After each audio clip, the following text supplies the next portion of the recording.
Meeting to order, please, and have everybody rise for the Pledge of Allegiance.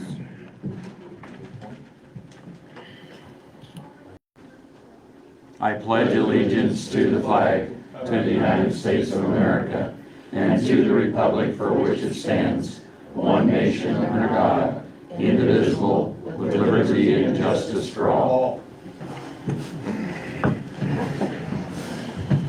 Welcome everybody to the Board of Commissioners meeting for June 11th, 2024. Roll call, please. Gross. Present. Bowman. Present. Ott. Here. Skikes. Present. Openmeyer. Here, open meetings law is posted on the south side of our chambers, is also on the wall in the hallway outside our chambers and on our website. Proof of publication was in our website as well as the News Times, June 7th. Next up, we need to review and approve the minutes of the May 28th Board of Commissioner meeting.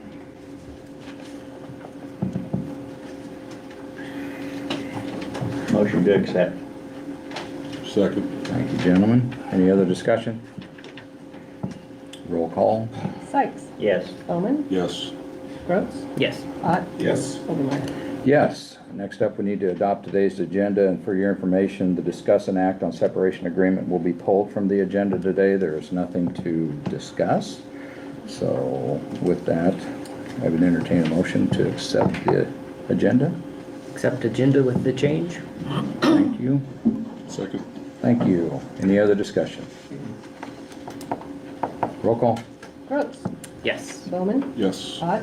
Yes. Sykes. Yes. Openmeyer. Yes. Officials forum. Morning, Harv. Good morning, everyone. Harvey Kime, Highway Superintendent. I'll be official this time, that you don't know who I am anyhow, but bridges on Road 22, the east bridge is done. It's all built. The county now has to get in there and get it backfilled. So that's where that one is, but it is built. Road 18, they have the west abutment done. They have the piles drove on the east abutment, except the wing piles. They are starting to put sheet pile in right now for the back wall. The girders for the bridge are sitting on a truck there, ready to go in.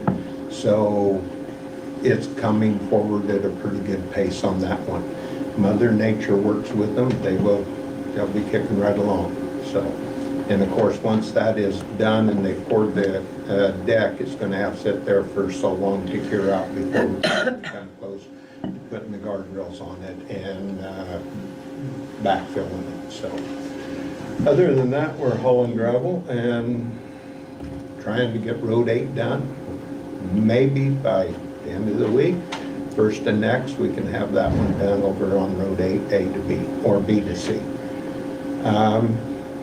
Other than that, we're just doing what we always do. So that's all I have. So the moisture really hasn't slowed it down too much on the bridges. I mean, we've been No. getting regular moisture. But Bridges, we've done well. We had to haul a bunch of dirt in for the east abutment because it was low and was holding water in there. So they had to raise that up so they had somewhere to work besides in the mud.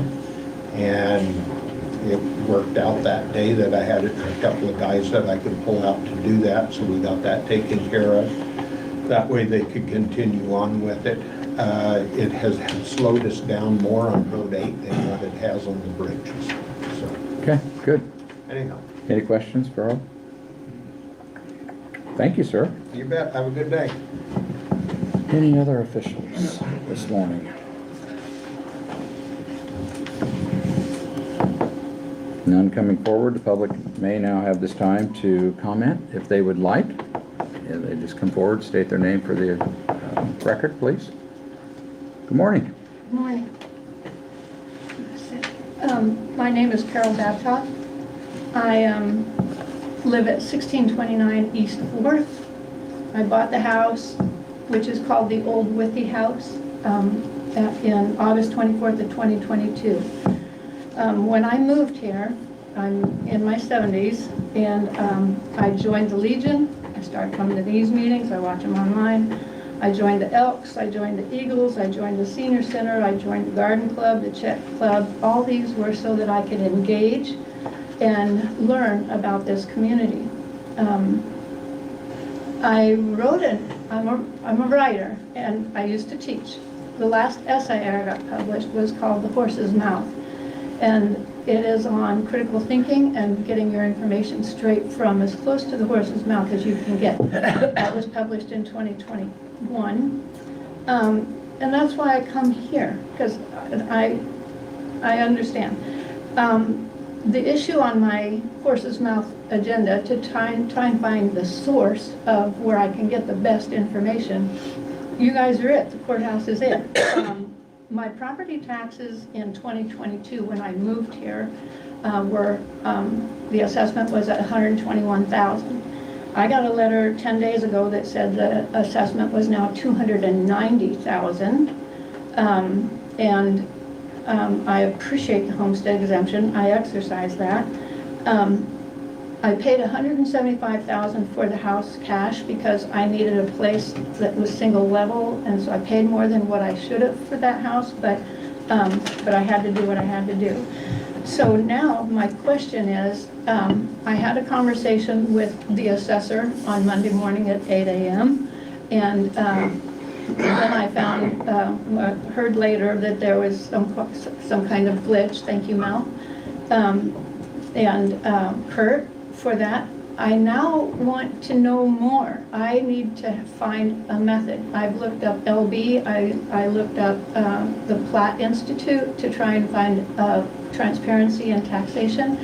I understand from reading the LBs that there's an legislation that says it cannot be raised more than 3 to 5% in a certain time. This is like way over 100%.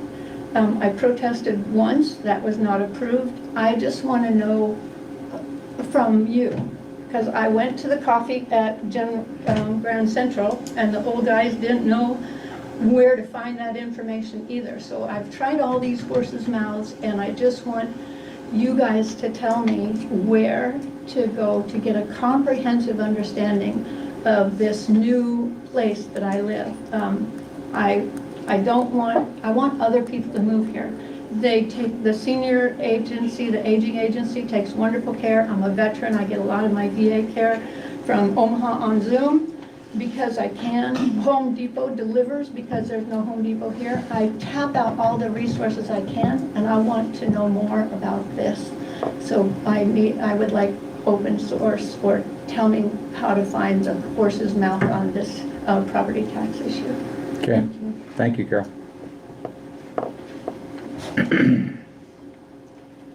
Anybody else from the public this morning?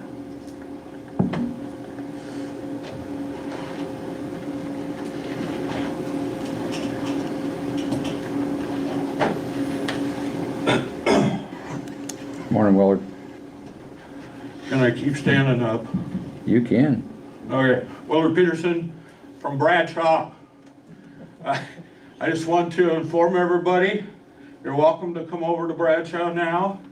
They have got water in the new water tower. I haven't drank any yet, but they say it tastes really good. And they were concerned about how many leaks and so forth they're going to have in the system. They've only found leaks in 3 places, and these are in people's houses. That's what they were most worried about because of old pipes and so forth. And I thought it was poetic justice because the one leak was in the town maintenance man's house. But they haven't found any leaks so far in the regular water system, the main water system in town. But they also haven't raised the pressure quite as high as they're hoping to raise it either. But anyway, just for your information. And they will be draining it back out and then filling it up again to make sure there's no crud in there or whatever. But, so I'm not, well, yeah, they have to be drinking it, I guess, if it was in the houses. I just thought everybody should know that, so that's probably why I haven't seen a lot of you, it's because of the water, I suppose. Thanks, Willard. Yeah. Anybody else from the public this morning? Morning, Morris. Morris Wires, 512 North Michigan, York. Wasn't planning on speaking this morning, but I did, with Carol's comments on the property tax issue. That I'm a relatively recent resident to York also. Lived here in 21, I think. Lived in Missouri for 20 years prior to that. Grew up in Nebraska.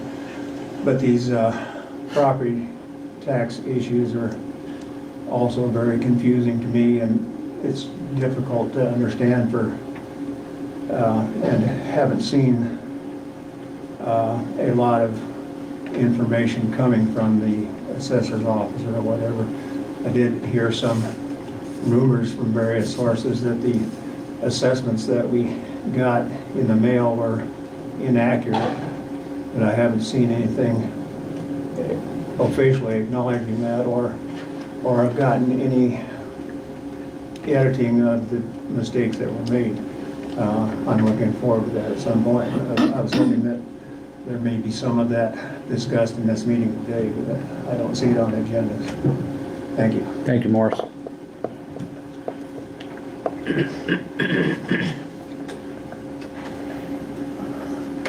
Anybody else this morning?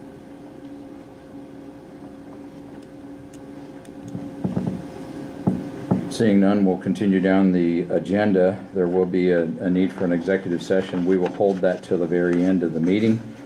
There is no general assistance cases. Next up, review and approve the payroll and vendor claims. We do have an additional claim for Marvin Planning Consultants. As you know, we've hired them to help us through our comp plan.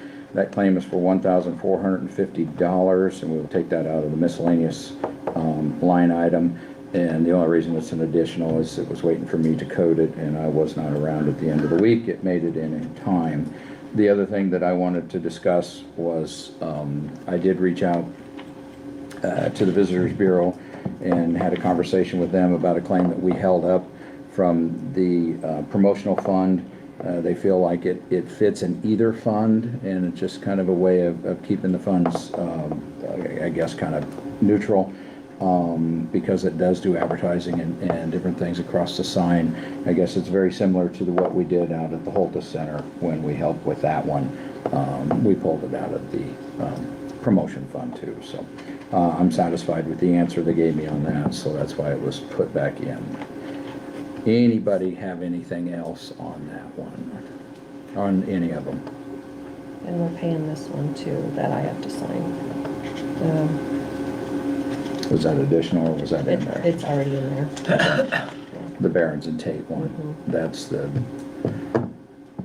tax we had to pay on the funds that we made too much interest Right, on. yep. So, and that is in there. We just have to approve a check so we can send it to the IRS.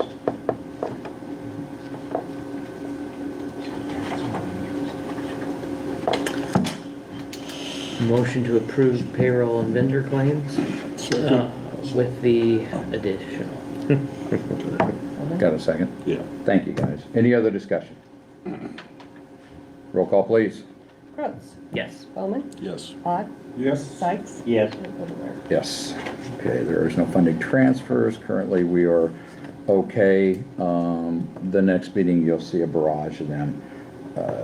The normal transfers, and then there'll be some transfers that we got to pull a couple funds about of the pit. So that we will take up at our last meeting. Next up, discuss an act on a sub-ward for aging services. Lori was back there somewhere.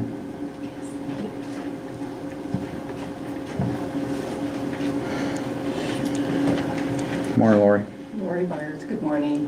York County Aging Services, and this sub-award is our yearly award that we sign with Aging Partners, contracts to do many of the services that we do at York County Aging Services, such as the congregate meals and outreach and things such as that. It does not include care management, which is a separate contract. This is just everything else that we do. And I've had Gary look at it, and he did not recommend any changes, so I'm bringing it here for signature. Okay. And that just needs the one signature? Yes. Well, actually, it needs your signature and Kelly's Okay. signature. Well, she can sign whatever she wants. These guys have to give me permission. Okay. Any questions for Lori?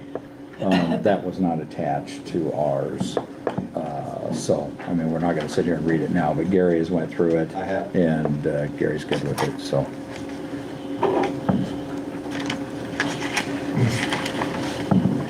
Gentlemen, do you have any questions for Lori?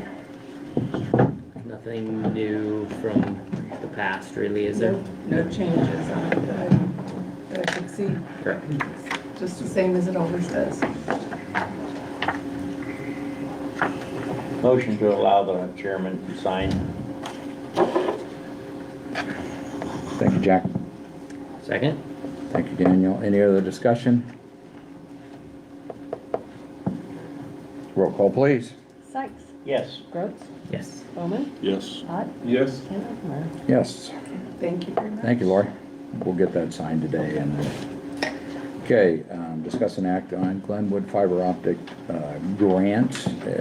We had them in front of us the last meeting, and then Daniel and myself had a Zoom with them to explain some of the funding source. Do you want to touch on that, Yep. Daniel?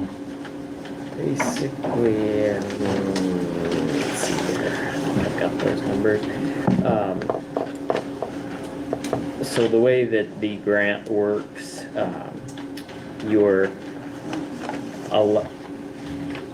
they've mapped out this project, put a $1.4 million estimate of the cost of the project. The way the grant works is that you can apply up to 75% of that number for grant money in this bridge grant.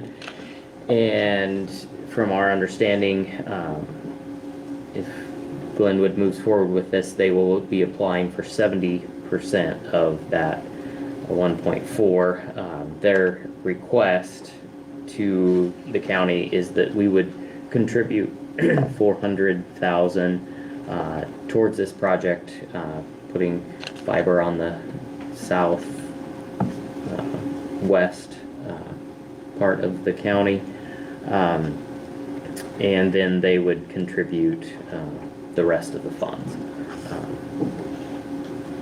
What was the That was our discussion. The project in full is right around 1.2 million. Right. And they've asked us to help out with 400,000. It's to connect 53 homes to what's already ongoing down there, 34 miles. My understanding, as we had this conversation of the 1.439, then they have to go through and what's allowed, and there was like 125,000 that was in a sense disallowed, or what they say can't be a part of the grant. So then that takes it down to about 1.3. Right. And then, then they apply for the 70%, which would, come from the federal funds that are floating out there. And then our 400 would make up the difference, and then they would kick in the 125,000, because the total cost of the project is $1.439 million.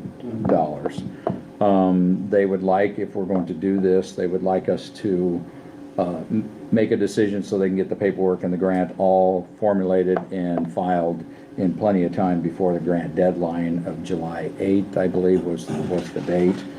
Also with that, there would be an agreement signed by us and them both, running the timelines for us payment, which would be after awarded.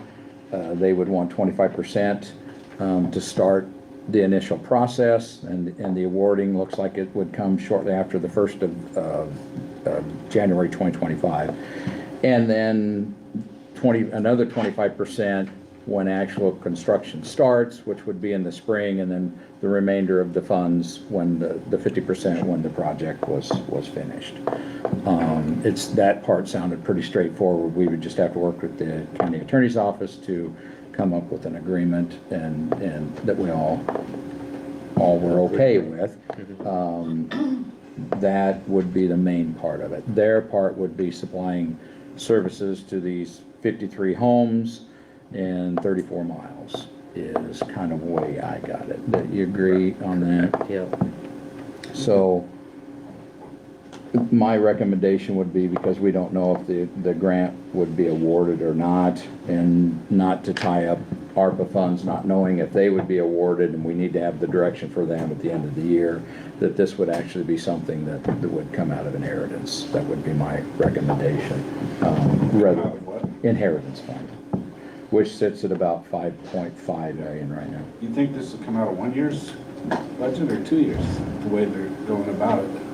This we would budget for the 24-25 year. Just 1 year instead of, because of the payment thing? Right, yeah. The project, there was some timelines. That's Was the it a question couple I have. years Is it from- split between two different budgets or just Right. one? Well, with it coming out of inheritance, that wouldn't affect it too much, No. because we budget to spend the inheritance completely every year, so we'd be able to do that. But I think the project this year is nearing completion. A little bit more congregated because of the Sachs Lake down there, but with the weather, I think they get it plowed in fairly quickly. And what they tell us, the numbers that they look at is they hope to get 60% of those homes hooked up I believe so. for they look at their 125,000, and these are rough numbers. They look at that money as somewhere between 15 and 20-year payback for them, is kind of the building, the business She said that, yeah. that they're looking at, business model.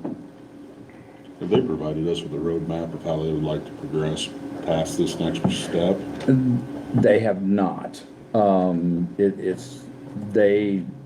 they looked at this step here, they looked at areas that were underserved, and they kind of they stay away from communities completely, because once you get in a community, then there will be an argument whether it's underserved or served. Right. My idea would be that we would just keep fanning out and seeing. This brings the bridge money somewhat coming to an end, but then there's more monies coming down that projects like this will be able to continue on across our county, hopefully. That we wouldn't just go part way, hopefully, would be a commitment.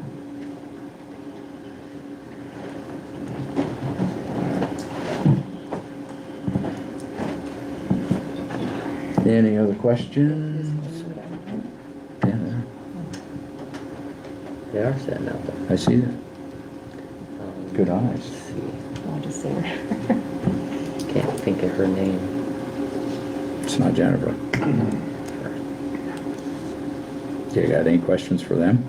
Not necessarily, I guess. I think it's pretty straightforward. It's expensive, Yeah. but it's a huge benefit to the rural population. Especially with the match, the bridge match in there, makes it doable.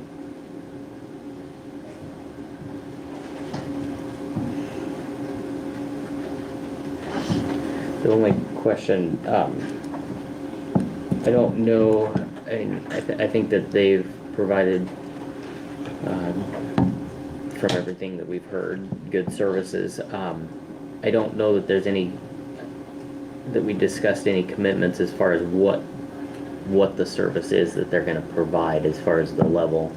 I don't remember if that was. Like the megabytes? Yeah, right. I can't remember. Seemed to me it was 200. 200? Okay. We'll get it. They just walked in. I just seen her sit down.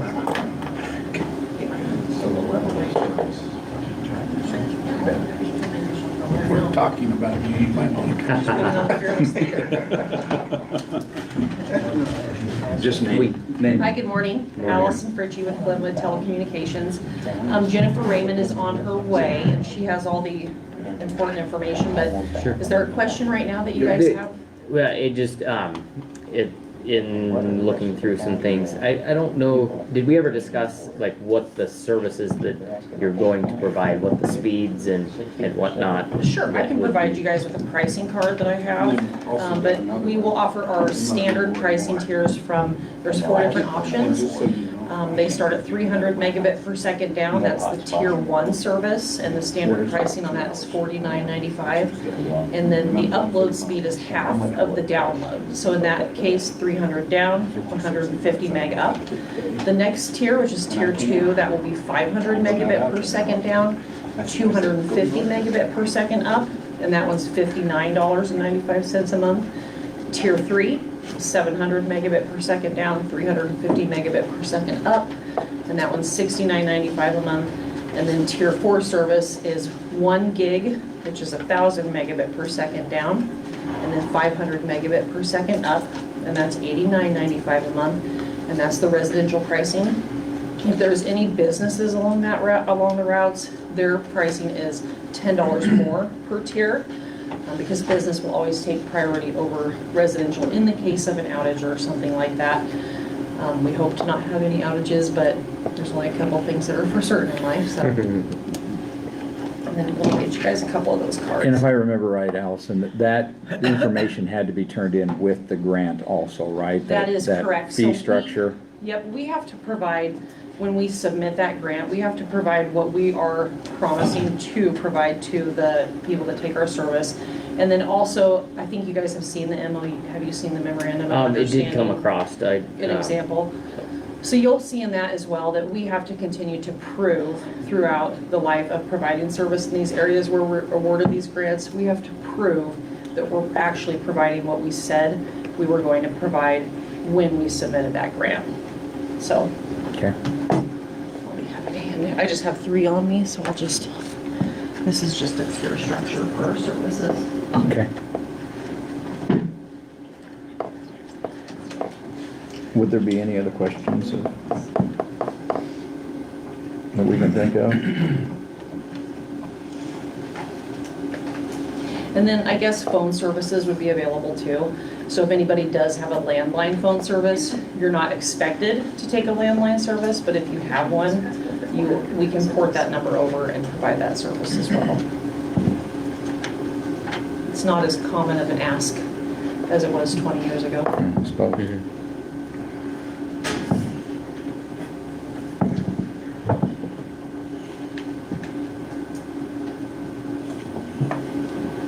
I think we just discussed before you came in here, just the money and the funding, you know, that we had the visit with Jennifer. I think we're straight on that now. Everything else is the same from when it was originally, you know, put in front of us. And the grant is due in just over a month. I think it was July 8th. Yep, July 8th, I believe, is when it's due. We will plan to submit it that last week of June, because with the holiday, and then also just to allow ourselves some time if they do see something on the Public Service Commission end or at the broadband office where we need to make a change, then they will let us know and give us that time to do it. We just don't want to ever crunch it to the last minute.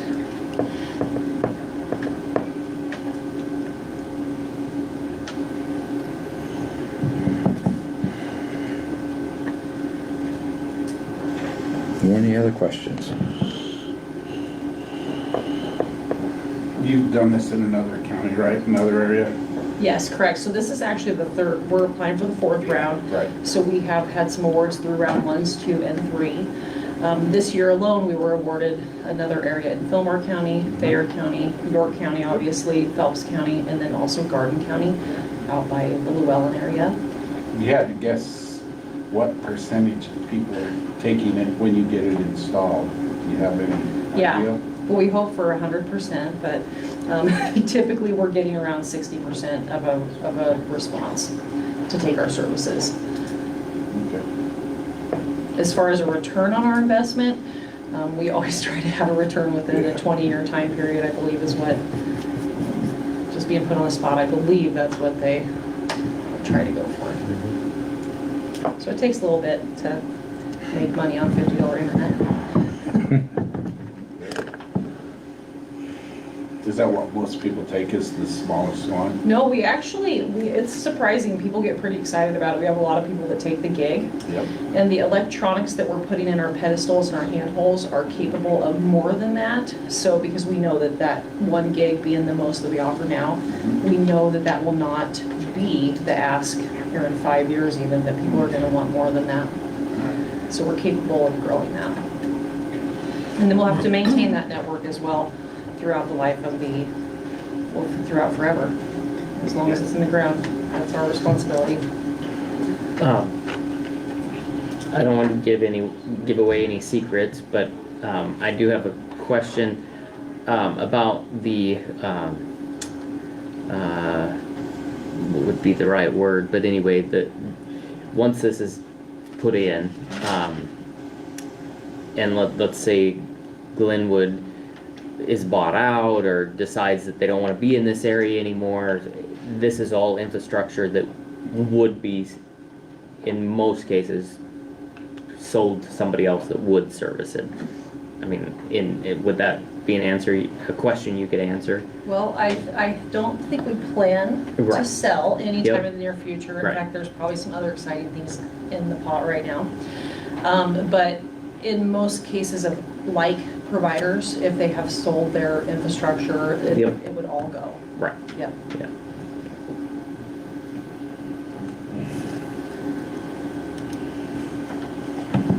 We actually laid our first phone line in the late 1800s.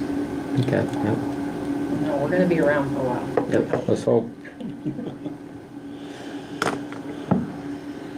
I make a motion to move ahead with the Glenwood fiber optic grant approval. Thank you, Andy. Second. Thank you. Any other discussion? Are we in agreement that use inheritance funds to make the payments? Yes. Okay. Leroy? Okay. Roll call. Bowman, Yes. Ott, Yes. Sykes, Yes. Gross, Yes. and Overman. Yes, we will work on that agreement. We'll work with county attorney and stuff. And you said Jennifer was showing up today. Well, I think. You think so? I thought Well, she good was- job for stepping She told us in. to be here at 9 o'clock, and I Okay. feel like that was probably not right, but that's okay. So she will get you guys a memorandum of understanding and then she'll work with you through the rest of that process. I'm sure there might be some other items that she'll need you to Okay. address before they submit that grant. And since I did miss the prior part, what did you guys just approve then? Just right now? Yep, Okay, the 400,000. okay, Okay. So, and we'll be here today if she hangs around for a while. We Very can talk good. some more today. okay. Okay? Thank you. Thank you. Okay, at 9 o'clock, a couple minutes after, not too bad, meet with Elizabeth with CASA. You got somebody with you I too? do, yes. So Good just morning, Commissioners. names and address for the record, would you please? Elizabeth Hine, CASA for York County. CASA is headquartered at 510 North Lincoln Avenue. I do have a couple handouts for you guys. Is it okay if I Sure. hand those to you? Good morning, my name is Jane Jensen, and I'm at 18 Vale Cove Road in New York. Okay.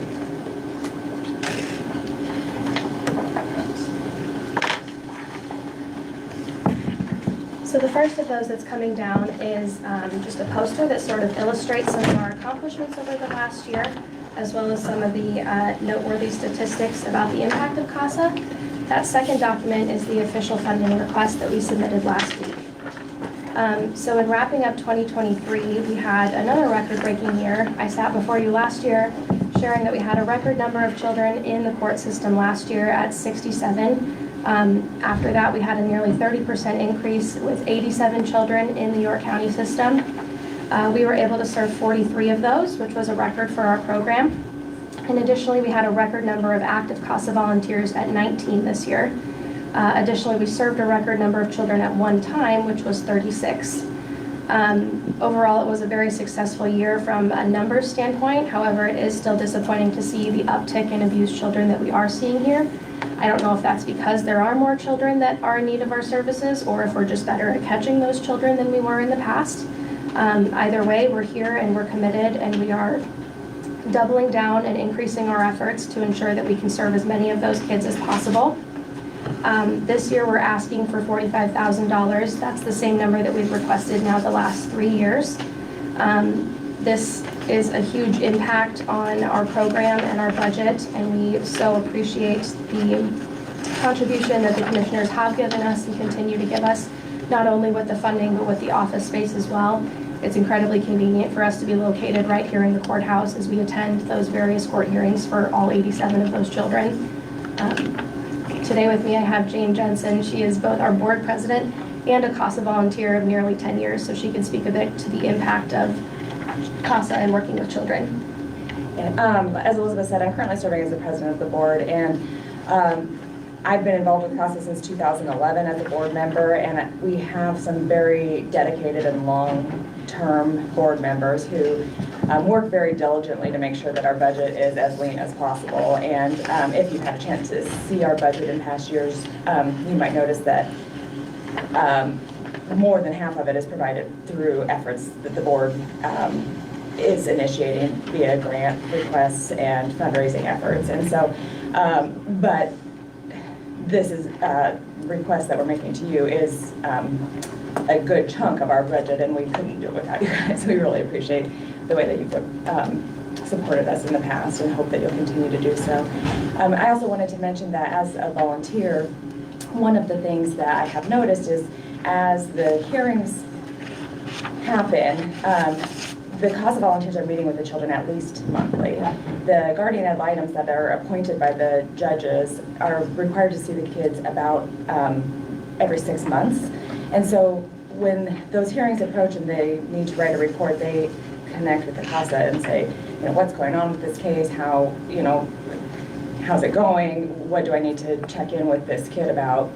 And so I would like to highlight that I believe that represents savings for the county in hours that those attorneys would potentially be spending meeting with those families or doing more home visits. And they're usually overworked and don't have time to do that. And so the kids are being better served, and as well as saving the attorneys time and money. So, and I believe that the judges have continually expressed that they very much appreciate the cost reports that are provided by the volunteers that are out there working with the kids to be a consistent presence in their lives while they're going through a challenging time. One of the funding challenges we're facing this year and will continue to face in future years is the conclusion of the Terpstra Foundation. I don't know if you're familiar, but he was a local gentleman who won the lottery and had a foundation where he gave to local charities. We were receiving about $17,000 a year from them, and that foundation has come to a close. There's no more money to give. But we are looking for new ways to find funds. If any of you saw last year, we had our first ever duck race, and that was actually quite successful for our inaugural year, and we're looking forward to doing that again. We're also looking at a new fundraiser that we're going to implement next winter or spring. And additionally, we've made some staff cuts as well to try and cut back on expenses. Do you have any questions for us? Personally, I'd like to see, and I know in the past it's been given to us, is a copy of your budget. If we could get that too. And then at some point in time, I appreciate when you first said your address, most people might not know that it's right upstairs. So besides the money that the commissioners has given, you are invited guests into the courthouse. I would like to see that somehow, put a dollar figure like in kind, number on that too, so we can show, because everybody's under pressure right now, from the state down, cutting, and we get down to us, and granted, your funds come from our inheritance fund. They don't go to the property tax side of our money. But if it ever comes to the point where they get rid of our inheritance fund like they would like to, then there's even harder decisions to make. So, I appreciate what you guys do. I know we have had, I assume you still are you still part of the Advocate? Leroy is one of your volunteers, and so you provide a service that most people don't understand. And we do appreciate that. But that was the one thing I'd like to see is a copy of that budget, just so we can see where that's at. And if you can remember, then just put it in there, like in normal procedure for next year too, because I'm sure you're not going anywhere, not with the upticks. One of the main things she said was it keeps the lawyers from having to be there so much. So it does save us money to have them active. I went to the state convention a year ago, and the gal had right by the numbers how much, and there were state senators that went to talk to her because she had it all worked it out. She figured out how much it was saving them because it was a volunteer, which costs nothing, compared to a lawyer, which costs a little bit according to the bills I saw. Yep. More than a little. Any other questions for them this morning? Fairly easy. And you can get that information to Kelly, if you would, please. Thank you She'd very give it to much. us. Thank you. And you have those numbers turned in. Thank you. Okay, next up, Carrie is with us today. And you have somebody with you too. Morning, Carrie.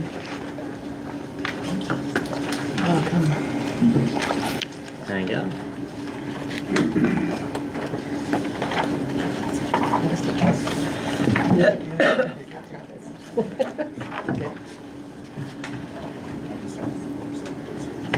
Names and address for the record, please. Good morning, my name is Carrie Rodriguez. I You am might pull that mic, Georgie. He's hogging it there. I am the Chief of District 5 Probation. My home office is 2282 East Avenue, Columbus, but we do have an office here as well on Nebraska Avenue. I'm Jeff Bandelzer, Chief Deputy. I have the same address. Thank you. All right, good morning. Every year we like to come out and talk to you about previous year's services that probation offered. And we'll break down a little bit for you for York County. So every year we like to come out. We're still District 5. Right there we serve 11 counties throughout the district. This next page here, this talks about District 5 in general. And last year we served 3,726 individuals through 2023, and that is up from the previous year from 3,146. We have still serve 4 district court judges, 5 county court judges, and those are all the different teams that we serve on throughout our district. We currently are in the process of having 62 current staff members, and of those staff members down below that right there is specifically who serves York County. So Randy, I just wanted to bring up again, if we could at some point work on the additional space that we had discussed. Because we've been so busy and our growth has been so much here consistently, we just got 2 new positions out of the York office. So right now we have 7 offices and 2 group rooms, but one of those group rooms, we have 4 staff members that will be sharing that one group room as an office. So we've talked in the past, I know you're working on helping us with that, so.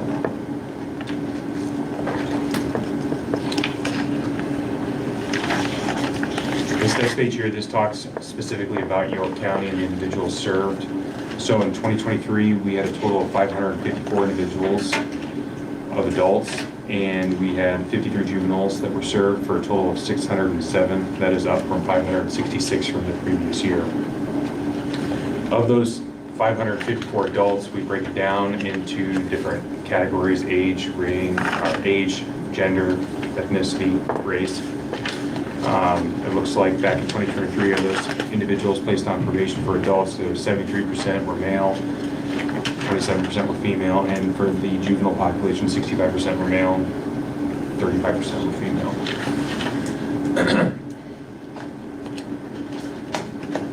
I'm going to skip ahead here to this page here, this right here.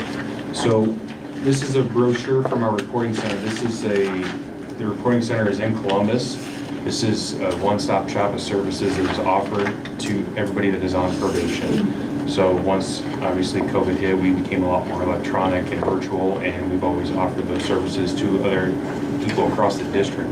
So we have it set up in our group room right now where everybody can video in to all the services provided. We try to get some services here locally. We have our report center coordinator here who works on working with people here in the community to try to set those services up in person as well, which I know she's still currently working on. Those services that are on that brochure, and then also on the back page, they offer things that's at no cost in aiding the individuals on probation. Things like relapse prevention, trauma groups, men's group, women's group, things like that. Last year, the state spent $102,892.31 on contracting with providers throughout the community to provide those services to individuals. Some of those services also, is if they are not full, we do open them up to people in the community. This next page here, this talks about of those people that were on probation for adults, this is the specific dollar amount the state paid for those individuals, those adult individuals on probation. Last year, the state spent $109,013 for services. It looks like the most money spent was on transitional living. So what that is when people come out of prison, they help set them up with housing to get them integrated back into the community. And so that would be the dollar amount spent on individuals in York County from that specific population. Charlie, no problem.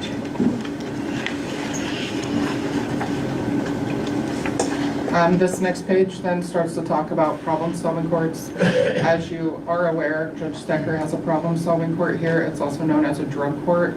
It is run in conjunction with Seward County. We had a graduation yesterday. We had 4 individuals yesterday graduate out of that program. This program is for high-risk, high-need individuals. So if this program was not available for individuals, they would be sent to prison. The research shows that this is the most effective form of intervention for individuals with long-term substance use issues to help them change their lives, rehabilitate, become productive members of society. I believe you had 31 individuals that were in the problem-solving court program last year out of York County. The next page then shows the dollar amount that the state spent on vouchers for those individuals in the program. So insurance and Medicaid always pays first for the state, and then if individuals can't afford to pay and those sources are exhausted, then probation pays the bill. So that's where these dollar amounts are coming from. So we spent $99,200 last year on those 31 individuals that were in the problem-solving court program out of York County. The next page shows the graduation rates and recidivism rates for individuals from this program, both in York and Seward. The graduation rate was 68%. That is since the inception of the court in 2015. So 68% of the individuals that have gone through the program have successfully graduated the program. It is a very difficult program. It's a minimum 18 months program. Usually it takes 2 to 3 years for an individual to complete the program. Their first step is usually a residential treatment center to help them get clean and sober before they move to the next step in the program. So 68% might sound a little bit low to you, but it's actually pretty good when you look at the national averages and you think that these are people that have lifelong histories of drug abuse. The recidivism rates of those 68% of individuals that have graduated the program, 89% of them have not come back into the justice system.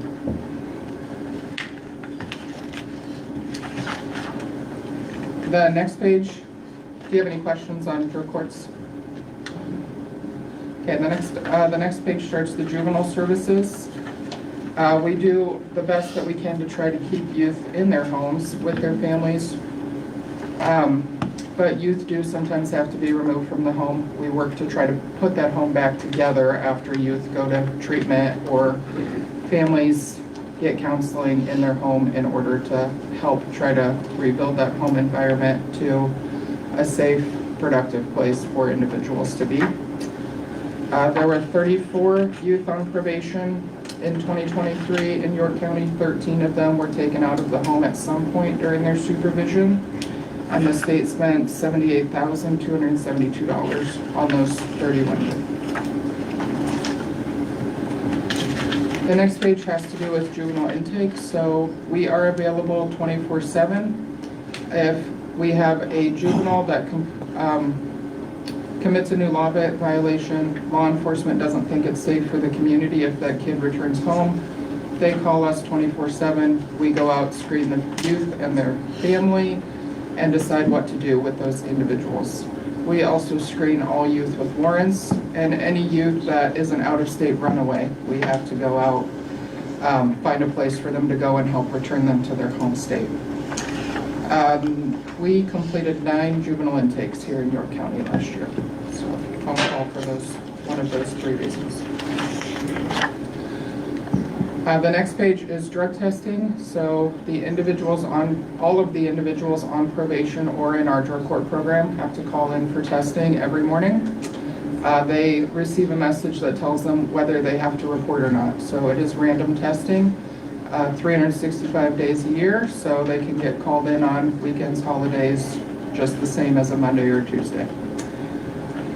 Last year in York County, we collected 3,371 drug tests on those individuals. The next page is the adult recidivism rate for York County versus the state. So I looked at this actually again this morning. I pulled it up before we came in. The statewide recidivism rate for adults today is still sitting at 18%. York County's recidivism rate is 12%. So we're doing better than the statewide average when it comes to adults here in York County. The statutory definition of recidivism is if they successfully complete their term of probation and they do not have a new law violation for the next 3 years. The juvenile recidivism statute is similar except that it is 1 year instead of 3 years. So successful completion without a new law violation in the 1 year after successful release. The 0% is why I went and checked the recidivism rates this morning. And actually, since May 13th, the statewide juvenile recidivism rate went up to 19%, and York County is still sitting at 0. So what that means is any kids that were successfully released from their probation term last year have not come back in to their justice system or had a new law violation. The next page is a cost comparison for you to show that probation is a cheaper alternative to prisons and jails for individuals to help with the rehabilitation process. And the page after that then gives you a guesstimate of about what the state spent for probation services in York County. For the salary, trainings, mileage, and cell phones, we took York County's percentage of the budget, which this year is 13.25%. So the overall budget times 13.25% gives a guesstimate of those first categories. And the bottom categories are what we just talked about. The adult vouchers, the problem-solving court vouchers, the adult reporting center classes are the 13.25%. Juvenile services and testing gives about an $856,500 estimate for the state's costs for probation here in York County. We come out to talk to you about all of this because, of course, you have to contribute to our budget statutorily for what the state doesn't pay for, and provide our office space. The budget is calculated, again, statutorily. We figure out the number of individuals with investigations and/or supervision, find the percentage of each of the 11 counties for that. We also have to figure out the population percentage for each of the 11 counties, and then average those two out, and that's how we figure out what the percentage of each county's budget is. So York County, even though we served more individuals than last year in York County, your budget amount went down. And I think that's because we significantly serve more people in Platte County as well. So I think they raised it high enough for you guys to get a decrease while they got an increase. So your budget request amount went down $2,196.81 to $34,244.30 this year. And the next page is the statute that describes what things the state pays for in their budget for probation versus what things the county pays for in our budget for probation. Do you have questions that we can answer for you? Let's jump, oh, go ahead, Jack. I was just gonna ask, you serve 11 counties, and your home address is in Columbus? Mine is in Columbus, yes. Your home office? My home office, except I don't spend that much time in Columbus. I'm running around. So I was here Friday, yesterday, and today in York County. But your home office is in Columbus? Yes. That's what you said at first. And you have an office here, correct? And you're asking for more room because you have more people, correct? Yes. More Okay. people. Do any of the here. other counties supply you with an office? We have counties in we have offices in all 11 of our counties. Okay. And you have people assigned in those counties individually? Yes. Okay. Thank you. You're welcome. Okay, adult diversion. I'm gonna throw Gary a little bone here. Thank you. How does the number, when we see the adults in probation, you have other counties that have this service Yes. within District 5? Yes. Okay, not all of them, but some. Yes. Okay. And have they been running for a while, this adult diversion program? Yes. Okay. Did you see, or do you know that when they originally started, does that help with the numbers that we're looking at here of the adults that are being serviced by probation? Absolutely. Absolutely. We went away from yes and went to an absolutely. All right. Have you been able to, and I know you're busy, put numbers to that? Because, you know, obviously that program, if it comes to York County, is going to cost money. Correct. You know, and so we have numbers that say probation is cheaper than jailing. And so now, you know, if we can save again by spending money. Do you see where I'm going with that? Do we Yes. have any calculations that are, as we go forward and look at this, that say, okay, if we have diversion, yes, diversion is going to cost a diversion officer and whatever else, but yet, you know, it's a possibility we're going to pull this many out of probation, which means you're going to save some money. And maybe not need, I'm not saying you won't need it, but more office space and different things like that. So our office space needs would stay the same because one officer takes care of the low-risk individuals. Okay. So we would still need the office space for that officer in this area.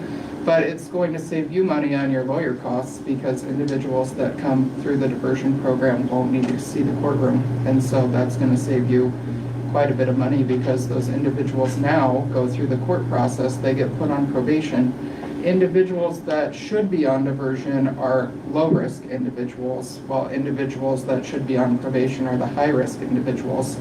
So we service both populations, but the research shows if you over-supervise low-risk individuals, you actually create higher risk in them.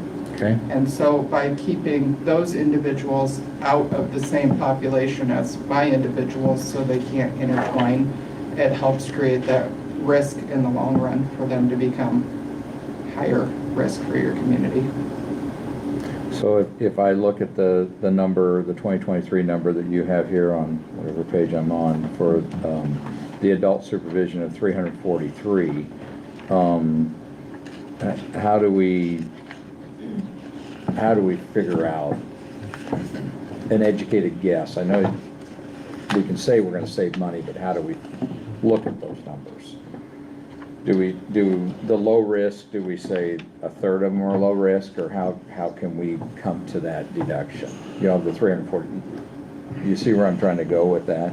I have a very complicated spreadsheet that I break down to get all of these numbers for you.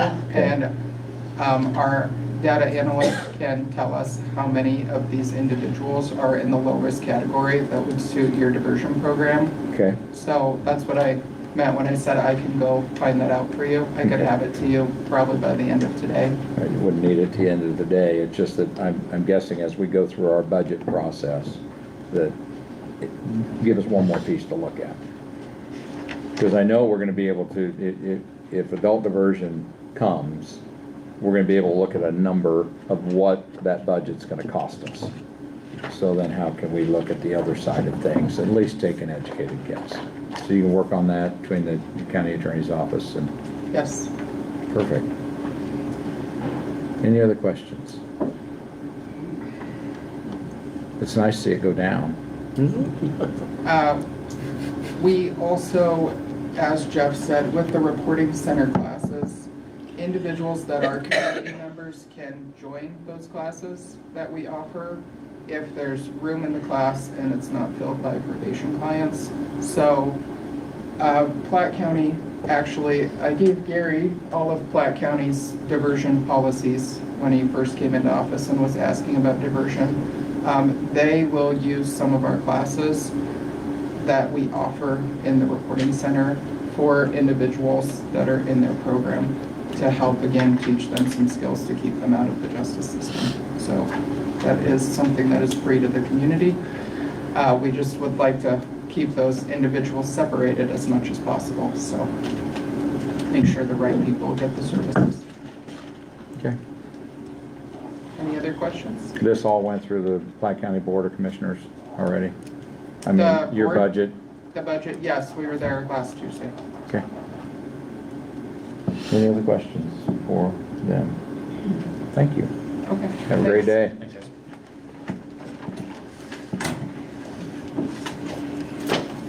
Next up, Lisa.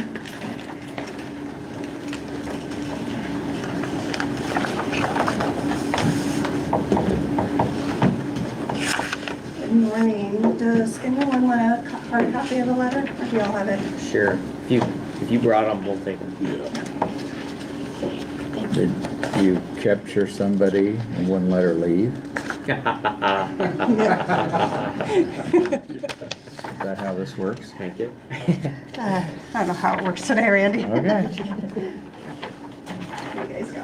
Thank you.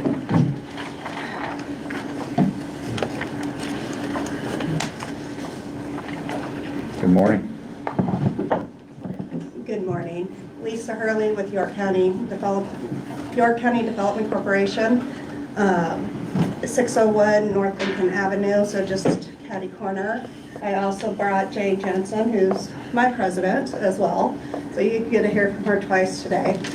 I'm not going to read the letter in full. I figured I'd like it just to be more of a conversation. You have the letter. You guys are all capable of reading it.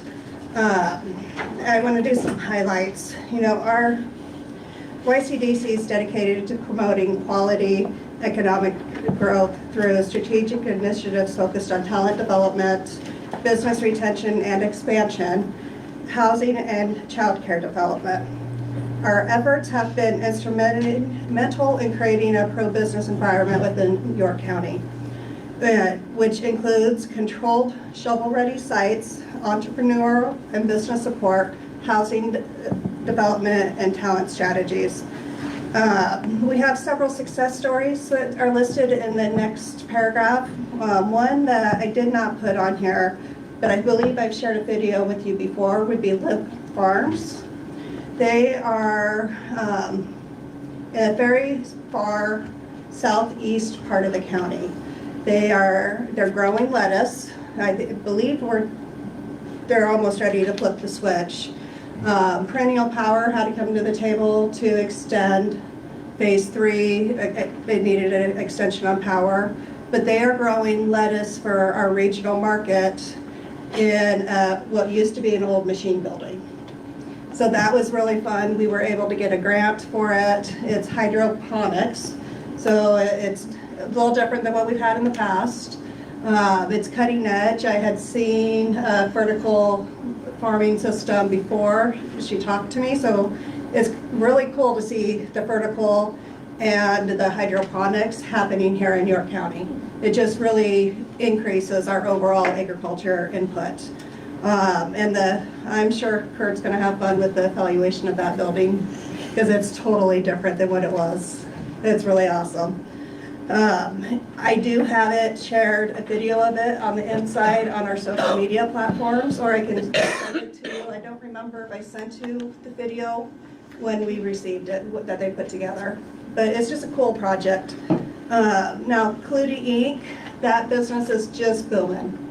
Both of those companies, Clutie Inc. and Live Farms, we were able to get site and building development funds from the Nebraska Department of Economic Development. So those were grants that came to YCDC, and we administered the project and paid out the money at the correct times, as we had invoices and stuff.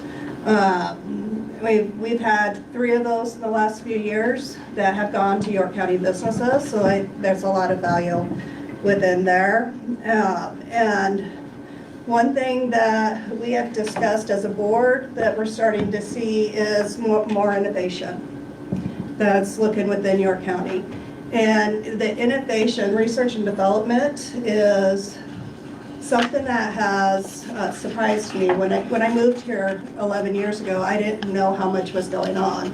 All the C-Corps are doing it, Cyclinair's doing it, and we have a lot of small companies that are trying new products. And we have received prototype grants from the state for them in the past. Right now, there's not really money there for that, but hopefully in the future there are.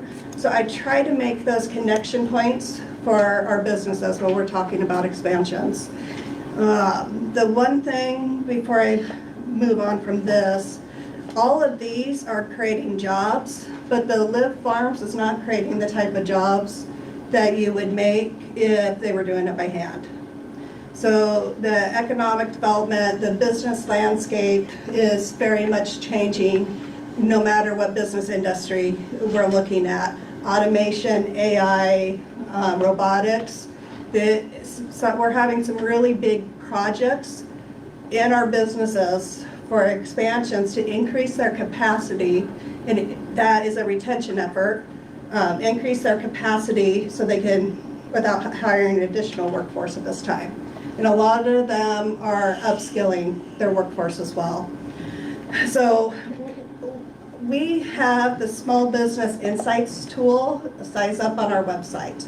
And that covers about 99% of the industries that you would find out there. We pay for it, so our entrepreneurs, our small businesses, they can utilize it whenever they want. If they're up at 2 in the morning and their brain's going because they're excited about a product or they're looking at starting a business, they can get on there and find all sorts of data on there. So that's been a lot of fun. I get to see reports where what people are looking at around the county. I don't know who it is, but I am seeing the reports, so that is kind of fun. And if you like data, you can get kind of lost in it. So the big thing I really wanted to point out is over the past decade, the businesses and housing developer, the projects that we have been involved with has been $430 million in investment and around 400 jobs. That, on top of that, we have participated in over 20 million investment in new housing development. And several quality of life projects where we've helped out our communities on finding funding for those, or even in a few cases helping to raise some funding. So these numbers, I believe, show a very positive return on investment, and they're also adding to the overall property tax base. Because as you build buildings, as you renovate a building and take its true valuation, not the extra stuff, but the true core valuation, that increases, and that's economic development. It helps to stabilize the tax base overall. So we've been working a lot on housing and childcare, because we had a housing need when I moved here 11 years ago. We've added 400 jobs. We still have a desperate housing need. I'm working with actively working with developers in Gresham, York, and Bradshaw. I've worked with Henderson as well. And I've talked to McCool. I haven't been as engaged because they haven't needed me with their engineering company there, other than just some conversations. But we're looking at housing throughout the county. I'm excited to participate on the open sessions for the economic development portion and the housing portion of the county's comp plan. I think there's some tweaks that could be made on the housing side. But let me up here. So our position here is York County being where we are. I mean, we're 45 minutes from where we are, basically. If you want to hit a football game, you go into Lincoln in 45 minutes. If you want to go to this State Farm or catch a concert at Grand Island, simple to get to. Going up to Columbus to go horse racing, easy to get to, 45 minutes. We draw in all the way down to the Kansas border when you look at reports. And there's a lot of people that are coming to York County. Our labor market, and this is not in here, but our labor market, over 50%, over 60% of the people that work in York County also, no, it's 50%. 50% that work in York County also live in York County. But yet our total employment base, 60% come from outside of York County. So there's a lot of commuters, some of them not by choice because they weren't able to find a house here. And so as we continue to work on our housing and our child care, hopefully we're able to capture some of those. Our talent initiatives, we're going national. Actually, our podcast has gone international, which is incredible that it's been listened to in 24 nations. And what we're doing is just telling the story. Why do you want to live here? Why do you want to work here? What's unique about the county? Our videos, we had to pull back this year, but I know you guys have seen them because Daniel was in one of those. The price on those went up to the point where I couldn't do it. We actually, marketing wise, we couldn't do it on the price. So that is one thing we want to go back into. We do seek to increase funding to $80,000 for this year. This is an increase from 2024, which was $73,800. However, it's still lower than the funding allocated to YCDC in 2023, which was $82,000. This funding will enable us to continue providing essential services and assistance to businesses, enhance our talent programs and marketing efforts. Historically, YCDC has been considered the economic development arm of the county. We're the economic development arm of the cities and the villages in the county. And that keeps, this public-private partnership keeps you from having to hire an economic development and staff and fully funding the organization. You're not having to do that because back in the 90s, the forefathers of YCDC decided this needed to be a countywide organization. It needed to be a private public, and that is actually considered a best practice by the International Economic Development Council. Lots of reasons for that, but it does give us a little bit of separation, but it does save you money because you're not having to do it all. And when it's a city or a county position, the businesses do not step up like they have for YCDC because they have been incredibly supportive this year. Specifically, we want to enhance operations of YCDC. This year is a transition year for us. We have a new employee, and Deb has retired. I want to thank the three of you who stopped by for her retirement open house. I really appreciate that. But so as we're going through transition, we're looking at our technology, we're looking at our financials, we're looking at everything. Is there ways we can streamline stuff? We have brought in an IT person, or not person, we've contracted that out. That frees me up to do what I'm supposed to be doing. instead of doing all the computer work and actually getting us into more trouble because I'm not an IT person. So we had to spend a little bit of money that was not planned on this year because I attended a training and found out what I had done was not best practice. We want to expand our talent programs, development programs. We have to recruit people. We have to keep the people that are here. Whether it's an alumni of York University or Heartland or whatever school, we have to bring them back. They're our likeliest way to do it, and that podcast has been connecting with them. If you guys have not listened to the podcast, I would encourage you to go either on the computer, on our website, or any of the podcast apps. We're pretty close to 100 episodes, and the metrics for those tell you we're telling our stories. And then support business, retention, and expansion. I would want to add additional modules to the Size Up tool. They brought out 3 new modules this year that we were not able to do. That is something I want to add, and there's some other online options that we can do as well. We have our new website being rolled out here in the summer months, and then the marketing efforts, enhancing them. We need to get back to our Why York County videos. I need to find somebody that can do them for what we can afford to pay. And if the county would increase, it would help us be able to bring our marketing budget back up to what it had been.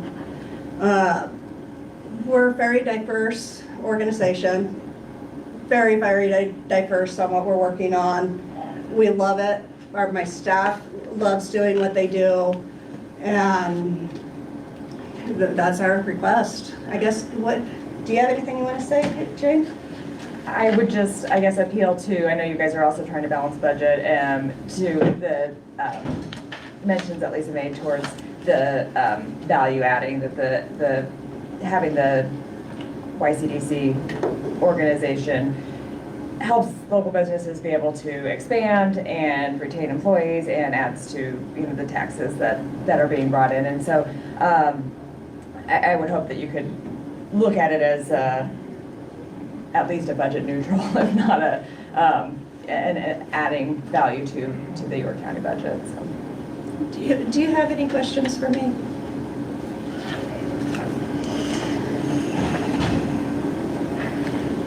Like with CASA, I'd like to see a copy of the budget. Yeah, I'll give that to you. I think anytime that we're given money like that we should see a copy of that budget. You want me to share last year's end budget plus this year? The current approved budget would be okay. And then just get it to Kelly so she can get it to us as we're going through there. Other than that, Daniel sits on your board, and you got anything? Yeah, I mean, they're doing good work, and she highlighted it all. I don't know if I can add anything. So. The same thing tell CASA, that the inheritance fund is where your money's come from. If they ever get successful and attacked, then those are when the hard decisions come in, so. Right. Do sit on the Nebraska Economic Developers Association board, and their legislative committee. And when you brought the code, or the LB, I don't remember what the number was this year, I took it to the committee and said, we have to take a stand against this. And that's something that we're actively watching, but it's also why investing in increasing the tax base overall is just critical. But I understand the inheritance tax. Who knows where it's going? Right. Okay, no other questions? Thank you. Thank you, ladies. I think you can leave now, Jane. Maybe? Unless you come back. Anybody else snags me All right, there you go. Okay, next up, discuss and act on zoning board member. As you all know, we announced that Roger Morris resigned from the board, and since his resignation, I've had 2 names brought forward. I did not go looking for the names, but one being Willard Peterson, stopped after the last meeting, and then Jason Perdue. And Surprisingly enough, both of these gentlemen currently serve on the Board of Adjustments, which for York County really doesn't do anything. I don't know that they've been called or asked to do anything over the last several years. So those are the two names that I have. I did have a conversation with Andy just a little bit, but you didn't necessarily bring the one forward unless you want to. I will always lean towards the future of our county. Jason is a young ag producer, and I appreciate when anybody offers to serve, but I will always lean towards the future, and that's the younger generation that's willing to step up and do this. So, Willard, I appreciate it, but the name that I will put forward would be Jason Purdue for recommendation. This would be filling out a term that started in it's a 3-year term, but we did them all last year, is August. August of 2025, I think. So that would be who I would do, but it's up to this board. Jason, what does he do? He's an ag guy. Where does he live? He lives, I can't give you the road number. He lives just, Northeast, southwest. North of Raymond Luby, a half mile on the east side of the road. I'm sorry, that's how my directions go. So in between 12 and 13, on S is Waco, so 2 back from Waco. Yeah. That's okay. We can drive to the house, we just don't know the address. I can drive to it. They have a chicken barn up around the corner. He's married to a Spader girl. Yep. I know. yeah, he works for Wilbur Ellis. Yeah. Thank you. I just didn't know where he lived. And he realizes also that going into this new comp plan, it's going to get busy for a while. That was one of his questions about how busy do we think. Well, we're not 100% sure yet, but I told him to plan on at least monthly meetings as we're going through his comp plan. So I think he'll be a good fit to that group. So Yeah. any comments? No, I've worked with him personally for 4 or 5 years. He would be a good fit, I think.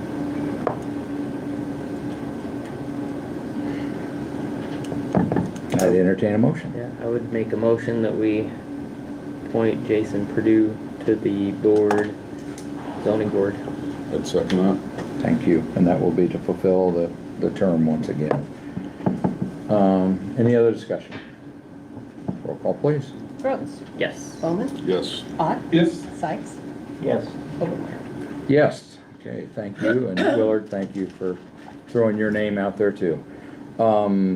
We do have an executive session, but I'd just as soon get done with committee reports first. That way that anybody that does want to go can go after that. They don't have to wait to come back for committee reports. So who wants to start? Leroy? I will. Region 9 and APACE had a meeting yesterday. I did not go, but I called and spoke to him. It was mostly going over the executive director's evaluations, and they sent out how much money they spent and how much they made. They both about broke even. I mean, one spent a little more than they got, and the other one got a little more than they spent. So, and having 2 different organizations, I don't know. They seem to be working well together, so it works, I guess. It used to all be 1, now it's 2. So they're serving who needs to be served. That I know for sure. They're very good organizations, both of them. One just sprouted off the other because it had to. That's it. Anything else? Jack? Gentlemen? Biggest thing, I guess, from the roads department needs people, good people, operators, so. Down another motor grader operator, so. Okay.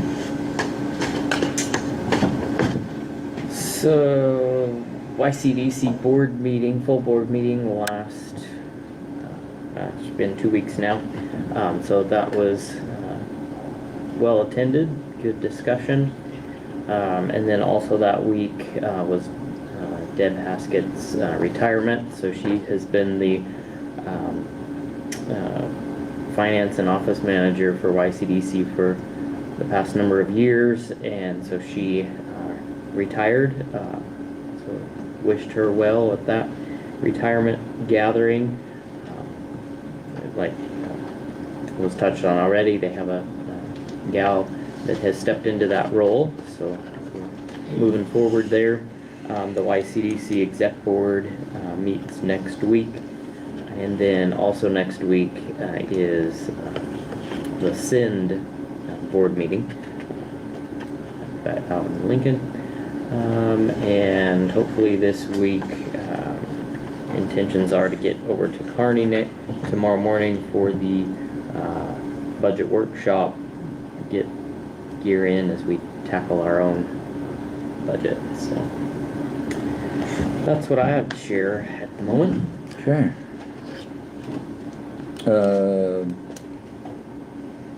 Board appointments. If there has been some changing, which I know when we change commissioners that we do that, but those are appointed at the first of the year. So if there has been some changes, and I know that you guys had talked about some, just get those to Kelly so we can get that and get those appointments finished up. Interviews for the call center director is ongoing, and there's a couple of them this afternoon, and hopefully we get that position filled in the coming days so that can get smoothed out over there. As Daniel pointed out, the NACO is the next 2 days. I'm kind of hit and miss and in and out. I'm not there for the whole time, but kind of choosing what I can do and balancing everything. So I think you were signed up to. I will be there. Signed up So tell me if you want me to go to some certain things, so I can tell you what I they will said. not be able to go Wednesday morning. My intent is to go Thursday morning. I've got to go meet with a constituent tomorrow morning. Okay, not a problem. So that will be the next 2 days. There's a lot of good information. Just how much can you take? Norma, we have got our rates in as for this next year for budget. I did not put it on the agenda. The deductible, it didn't look like there was huge savings in there, so I would say we kind of leave it as is and see where things go and hope for the best on that. If anybody has any strong feelings, I'm sure we could ask them for an extended deadline if we need to put it on there. Public hearing. The public hearing for our zoning is next week. We have heard, we hired Marvin Consultants, and we have heard back from Marvin Consultants on some opinions. There is no decision that will be made at the public hearing. The public hearing is to take that information and then the information that we're getting from Marvin and to make some decisions after that. So I just wanted clarity on the public hearing that there will be no decision that night. We'll just be taking input at that point in time. I did get a list this morning. We have this here as pursuant to LB 77-1918. Our county treasurer has got a list of delinquent properties that she turns over to us. So if you want to see those, you're more than welcome to see those.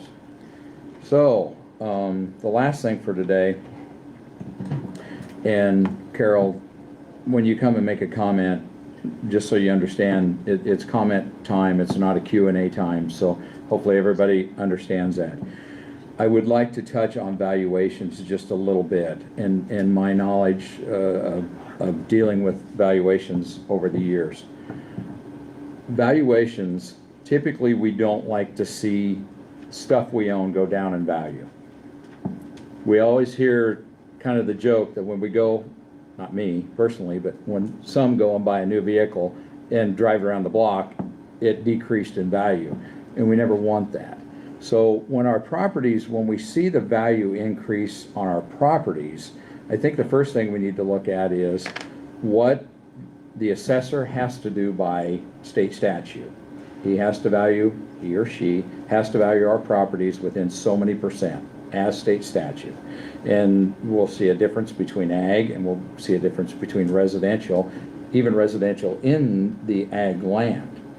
So the value is, I would ask people to look at that value, and I've had plenty of conversations, obviously, since June 1. Look at that value and see if it fits that parameter.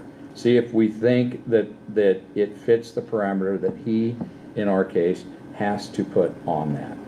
And just remember that that is a value, and we don't, personally, I don't want to see my value go down. So now, when we talk about taxes, it's not taxes there yet because we have to go through the budget process. And then the budget process will dictate how that value affects our taxes. So we can't just look at value and say, well, our value went up by 200%, our taxes are going to go up by that much. It's really up to the political subdivisions, the local political subdivisions, to keep their budgets in check, not to affect that. And that's the process we're in right now. So as we move forward with these protest hearings that will start after the next meeting, essentially the burden of proof is on the protester to come into our Board of Equalization and prove that somehow they are being unjustly valued compared to others in like situations. State statute will not allow this Board of Equalization to arbitrarily pick numbers out of the sky and say, yes, I agree with you, it shouldn't be. There needs to be comparables given to this board to say, hey, my neighbor's valued at $200,000, for some reason I'm $350,000. There's got to be those comparables brought to this board, or it will be rejected, I assume, by this board. And then, of course, if this board, if there's no agreement there, we do have the state Turk. So it seems like we got riled up on values, but I don't know that we need to yet. I mean, I would love to see this overall number, and then as we get to the end, for instance, like last year, every penny that we mill levied was worth $360,000 to the county. It's not the school, you know, we're just talking about the county here, but those political subdivisions need to keep it in check too, and see where that all ends. And then we've already asked through the budget process that our elected officials and our department heads keep their budgets in check. That way we do not see those increases, because it could happen if we just say, well, that's free money. We got this much more value, and then those taxes will roll right into it. But I think it's really up to these political subdivisions to keep their budgets in check and keep that value not such a scary number. Because I've looked at some of them with other people, and in reality, yes, there was a glitch in the city of York, but that is getting fixed. But in reality, every other one I've seen looks like it's a fair value for the property. So that's my take on it for right now. So the budget process will come, and if, reach out to Kurt, reach out to the commissioners individually, and see if we can't get you some more information. But I know that Kurt is doing things as per state statute. So that's my 2 cents on it right now. Do you have anything this morning? No. Okay. Randy, I'll offer a comment. I guess I am also concerned about the evaluation, but another concern is that the requesting bodies, such as the school or whatever, consider that free money and leave their assessment level at the same on an increased property value. So our taxation level goes up.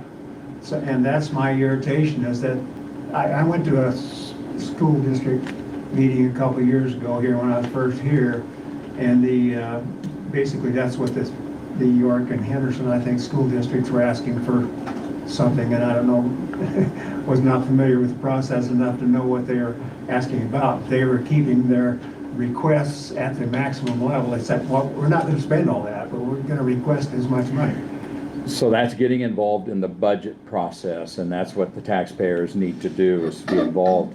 And it will be my hope that in August, I'm planning on having a budget, essentially a public budget forum in the evening outside of a budget workshop that we'll do, so I can explain and try to explain York County's budget. We'll have more numbers by then. We'll have budget requests by then. We'll have the valuation numbers by then, and we can do more of a budget, a workshop with a Q&A. Because if you remember right, as we had the postcard bill last year, once again, that's comment only. By state statute, it's not a Q&A, it's a comment, you know, and so there's nothing that we accomplish by that. Having a Q&A session outside that will be, hopefully helpful to everybody. Well, So, I think the postcard session is what I was referring to. Right. When I was at. Now, it was, for me, it was very informative, and I appreciate that. that was a Q&A session afterwards. So that brings us to the end of our open meeting. At this point in time, at 10:06, I would ask that we go into executive session to prevent the needless harm and injury to individual. And in this executive session, I would ask the county attorney's office to stay, and I'm also inviting in the clerk's office to this executive session. At the end of the executive session, there is no more action that will be taken. Need a motion, guys? Make that motion. Second. Thank you. Any other discussion? Roll call, please. Brooks. Yes. Ott. Yes. Sykes. Yes. Bowman. Yes. And Colvin. Yes.